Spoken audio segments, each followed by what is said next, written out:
Hey everybody, greetings from Wilson College. I'll apologize in advance. They're building a set out in the Punt Harbor today, so you may hear a little bit of yelling and screaming going on in the background. It sounds like good fun, and I'm going to have to go out and have a look at it in a minute to see what's actually going on. This is a small talk, a very small talk on the book of Daniel, and I wanted to come up with 10 things as kind of talking points or points of exploration for maybe later on when you can go more deeply into this book. Some things I think are really important about the book, so I did want to raise some issues. The first one, of course, is structure and content. And we'll notice very easily that the book divides up into two parts. The first, the narratives and the stories, and the second, visions in God's reign. And the first one, you'll notice that Daniel has his compatriots in there with him. So the story is told from the perspective of Daniel and his three friends. But at the middle of the book, after chapter 6, at chapter 7, when the visions begin, it's only Daniel. And so there's kind of a change there in the number of people who are being discussed. It seems like those are pretty separate topics, but there are some areas of continuity in the book. And the first would be this issue of the kingdom of God. How does the kingdom of God play out in the book of Daniel? And secondly, on a more finely grained note, you can notice, and as I've done before for a topical question with this particular book, is to think about how the sections dealing with Daniel's reading and praying create coherence throughout the book, because those are two aspects of Daniel's own activity that do kind of create a sense of coherence, even though the topics of the two sections sometimes seem a little bit different and the style tends to look a little different. Point number 2 would be genre and social setting. And in the book of Daniel, we have several different genres being expressed. Okay, the main issue is that of narrative. There's a lot of narrative going on with the stories and with the visions as well.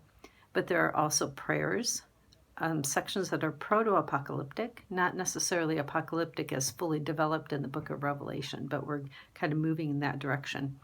And then the interesting question is the question of prophecy, because we do see this, to jump ahead to the literary context a little bit, in the Hebrew Bible, Daniel's among the writings. And in the Christian Bible, he's among the prophets. So when we look at that idea, we need to look at the idea of how much of Daniel is prophecy and in what way is this prophecy expressed. We could go back to what we looked at in class. Is Daniel an intermediary? Or is Daniel reporting back with citation formula, the word of the Lord came to me saying, and so forth. And we can then look at the idea of dreams and visions, because there are several different interesting visions, particularly those addressing the Babylonian king. So we could come down to the fact that the genre plays into number 3, which is the style. Okay, the style tends to be proto-apocalyptic. And also a key issue with style here is that it includes sections written in Aramaic as well. So we flip back and forth from Hebrew to Aramaic and back to Hebrew again. Okay, we've mentioned number 4, the literary context, that in Hebrew the book is found among the writings. And we could then think about the characteristics of other writings, such as the book of Esther, with all of its exaggeration, or Psalms, or some of the other wisdom writings even. So to categorize Daniel in with that would be to highlight those aspects of Daniel, whereas to park Daniel where we have Daniel in amongst the prophets would tend to kind of lean more upon the sections that are prophetic in nature. And it's the prophecy there again is very specialized in some ways. It's not necessarily what we're seeing from Jeremiah, Ezekiel, Daniel, and even the 12. Okay, so number 5 would be historical context. And we could ask this question on 2 levels. Number 1, sort of at the discourse level, at the time this was written, what kinds of historical events were happening? And we don't necessarily have a lot of direct input with that. But when we go within the text world, into the text internal parts of Daniel, into the stories and into the visions, we see the stories take us into the court in Babylon, whereas the visions take us into Jerusalem later on. So there's quite a time difference being expressed between those two, parts of the book. And that's something to keep in mind because it's one of the things that drives this idea that there's two parts as opposed to one. Okay. Again, though, it's not necessarily 100% that we can get a totally accurate beat on historical context because there's not much to go on. Looking at the number 6, this is something that for Daniel has got far more information than some of the other books we've talked about, and that would be the idea of traditions and intertext. Okay. Like the Book of Chronicles, Daniel tends toward historiography as opposed to straight off history. In other words, telling and retelling becomes historiography. We've already talked about the second point here, which is sort of this quasi-prophetic form in the visions. Okay, and the periodization of the history in chapters 2 and in chapter 7 tends to look like P, the P source, which would be the later source. Although, again, it's sort of another point of looking for style and theorizing on that.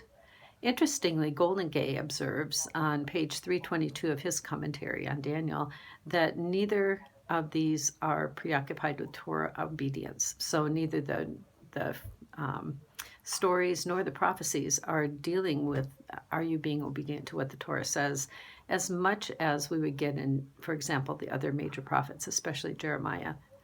Okay, so that's an area where the topic seems to be off a little bit from what's in the main with the rest of that type of idea.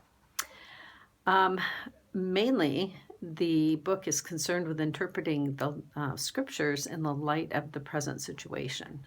Okay, so in that sense, we've got something that does link in a sense with the prophetic type of thing.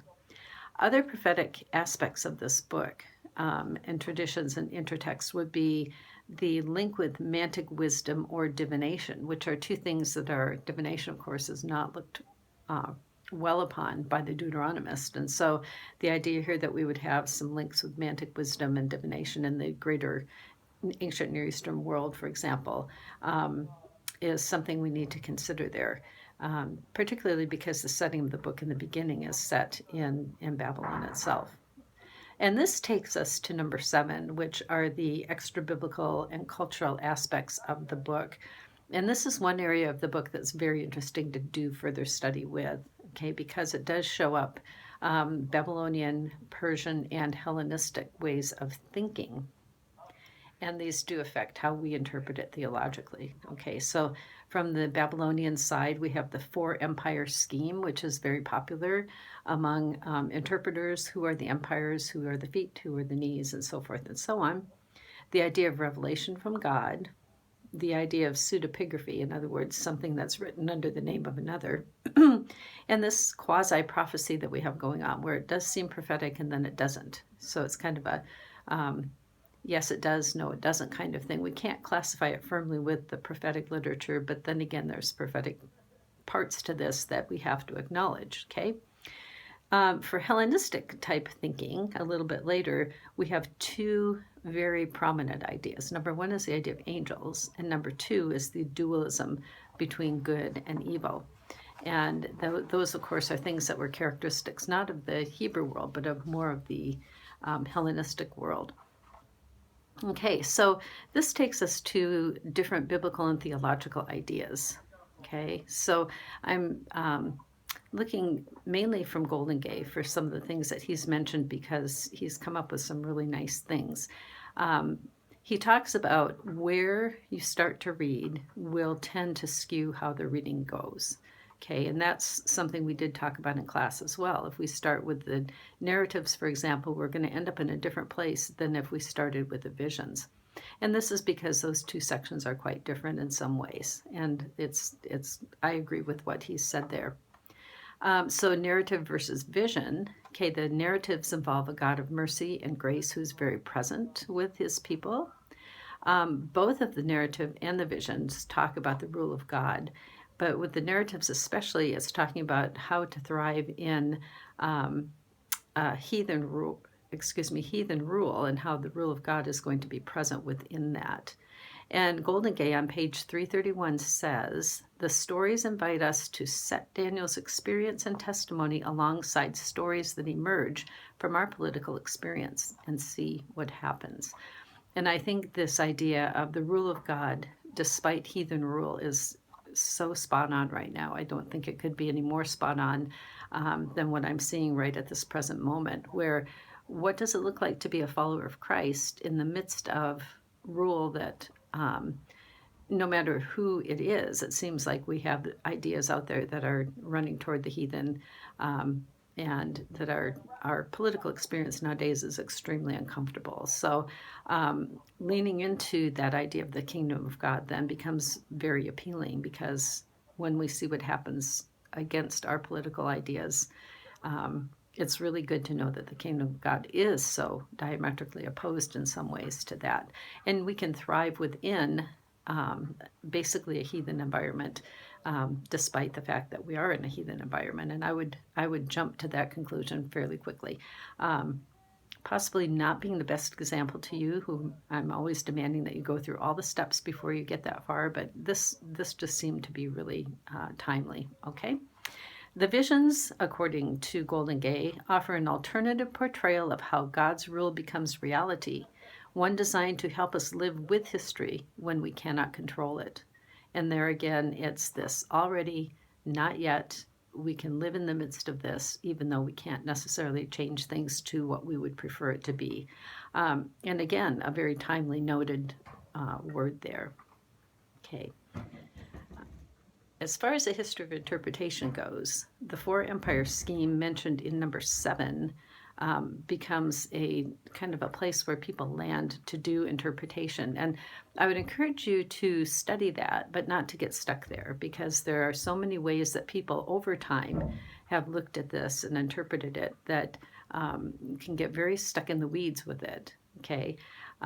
Again, I would recommend that you hit Golden Gay up and look at his introduction on the history of interpretation to see how many different ways the four empire scheme has been interpreted over time. And the interesting thing is that it seems to fit. It seems very malleable, and it seems to fit over different periods of time. So one layer of time can claim A, B, and C. The next one can claim A, B, and C, so forth and so on, or different aspects of it. A few things he mentions that within the book, the Bible itself, Revelation refers to events that are within, Daniel itself, Revelations refer to events that will happen in Jerusalem during the Hellenistic period. Okay, so in that viewpoint, those things would have already happened. A second point is that the Maccabees, Judas Maccabee and his family, referred to the crisis of Antiochus Epiphanes and saw that in the book of Daniel. Whereas later on yet, the Qumran community saw themselves as the discerning teachers from the book of Daniel. During the Persian and Greek period, the figure of Enoch becomes very popular. And then at the time of our New Testament, probably where most of us are pretty interested in seeing how this plays out, Mark's Jesus proclaims the rule of God that Daniel promised is at hand, that the time is fulfilled. Luke's Jesus sees himself as the stone that crushes, as in Luke 20:18. And John's Jesus speaks of resurrection in ways that sound like the book of Daniel as well. So we've got a lot of different things happening in the New Testament that would reach into Daniel and say, hey, this is what's going on right now. Okay. I could go on with more of the history of interpretation. For instance, the idea of Josephus, who thinks Daniel was writing about Rome. But I think you've got the drift here a little bit. And I would recommend highly that you go to Golden Gay's book, Word Biblical Commentary on the Book of Daniel, to have a look at how some more of this plays out as it goes on. And I would also encourage you to think about the book in terms that don't require necessarily a historical line to be drawn, and going back onto those ideas that we've already talked about. How do we live as people of the kingdom of God in the midst of rule that seems like it's not matching up? Can we do that? And how do we do that? What's the best way to do that? Having just spent a little time in Berlin, it was really interesting to see how the people seemed some to steer the course despite things that were going on around them for quite some time. And to watch how people can be divided and reunified, and history can change in just a moment, as in when the Berlin Wall came down and the city became reunified with itself, and the people were reunited with their families who they had to visit very carefully in times prior, and to see that things can change in the political realm, but they can also change back. So what do we do with that? As people who live in a more timeless kingdom, what is our ethical stance? What's our behavior to be while we're living in the midst of what we're living in the midst of? So I'm going to draw this to a close. Thank you. I hope that the background of this film is not kind of going nutty, which they sometimes do. And I'll talk to you more online and hopefully get something together for you for next week for Job.